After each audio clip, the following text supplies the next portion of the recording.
కళ్యాణ వెంకటేశ్వరునికి కల్పవృక్ష వాహన సేవ కన్నుల పండుగగా గ్రామోత్సవం.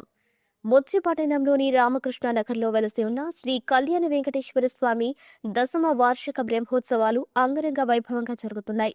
అందులో భాగంగా ఆదివారం స్వామివారికి కల్పవృక్ష వాహన సేవ అత్యంత వైభవంగా నిర్వహించారు. ఆలయ అర్చకులు స్వామి అమ్మవారిని ప్రత్యేక పుష్పాలతో అలంకరించి కల్పవృక్ష వాహనంపై కొలువు తీర్చి గ్రామోత్సవం నిర్వహించారు.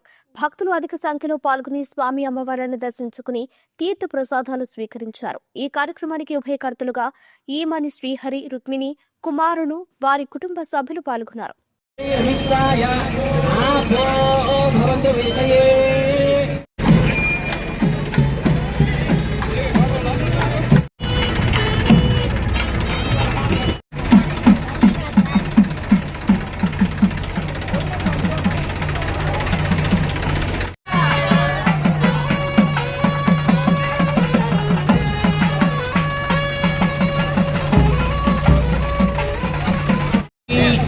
धनं धान्यं वशुं बहुपुत्रलाभं शतसंवत्सरं दीर्घमायुः